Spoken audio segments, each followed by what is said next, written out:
when you kill innocent children, innocent babies, little babies, with a chemical gas that is so lethal, people were shocked to hear what gas it was. That crosses many, many lines, beyond the red line, many, many lines. Well, after a day from that statement from President Trump, U.S. warships bombed the home base for the chemical attack that killed dozens of civilians, including 10 children. Russian President Putin condemned the U.S. airstrikes, calling it an act of aggression and a violation of international law. Secretary Rex Tillerson is headed to Moscow this week, by the way. He is urging Russia to rethink its relationship with Syria. Take a listen.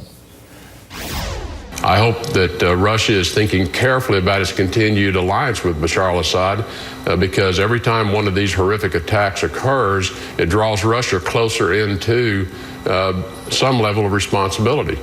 Tillerson's criticism may make discussions a little awkward. As CEO of Exxon, Tillerson made deals with Russian oil companies and the Russian government itself worth hundreds of billions of dollars, and it endeared him to President Putin, who awarded him with Russia's Order of Friendship, the highest honor that can be given to foreigners.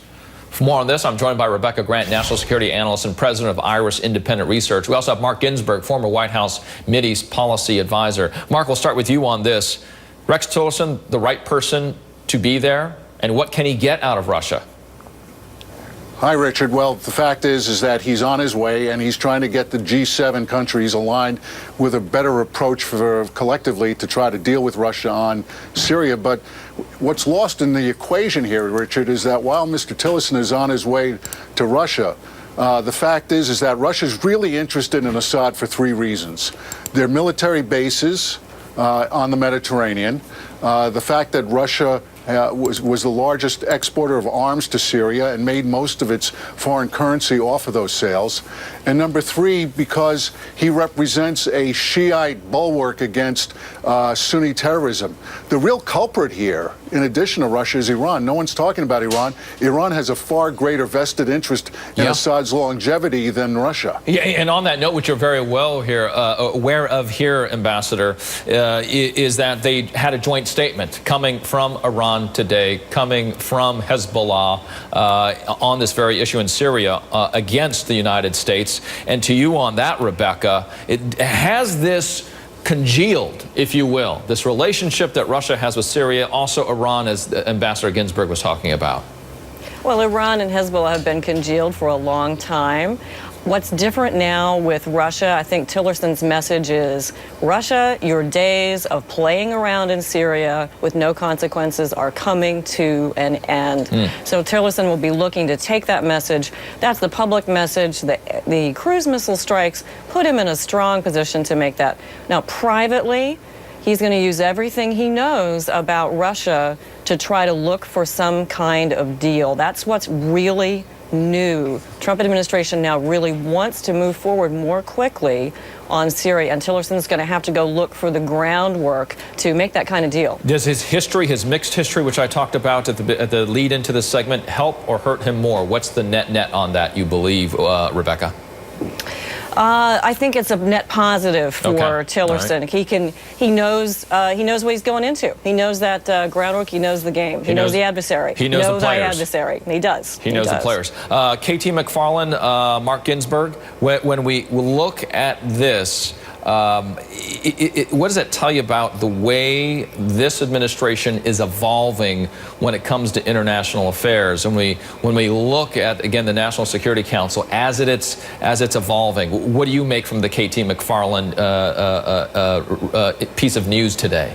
Well, I think she was a highly partisan person who was put in there by Michael Flynn, the disgraced former national security advisor, and Mr. McMaster, General McMaster, wants his own team in there. Look, that number 2 job is probably the most essential deputy position in any deputy position in the U.S. government.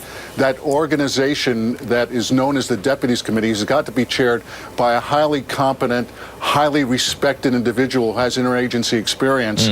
I'm afraid that Mrs. McFarland, who's very well regarded as as a foreign policy thinker, is not necessarily the best manager. Mark, Ambassador Ginsburg, if you will, I want to also talk on this other topic that is happening at the very same time, and that is the carrier group Vincent moving into the Korean Peninsula. This is simultaneous with Tillerson now going to Moscow to meet again with his counterpart.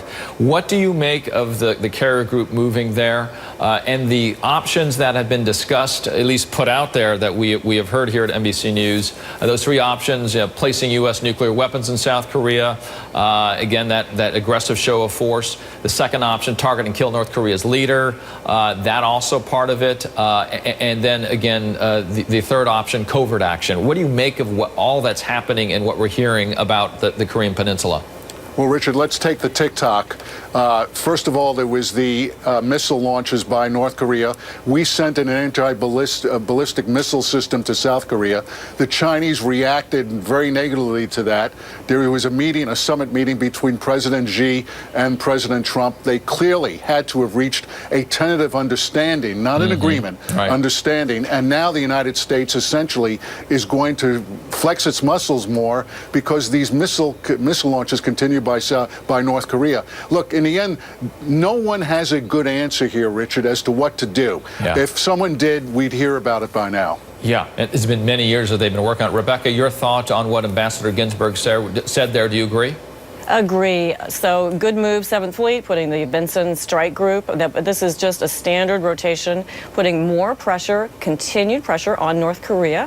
We've got lots of forces in South Korea, THAAD, etc. And the carrier group just again shows that we are keeping our military pressure on as we work that really tough international situation. Rebecca Grant, Ambassador Mark Ginsburg, thank you.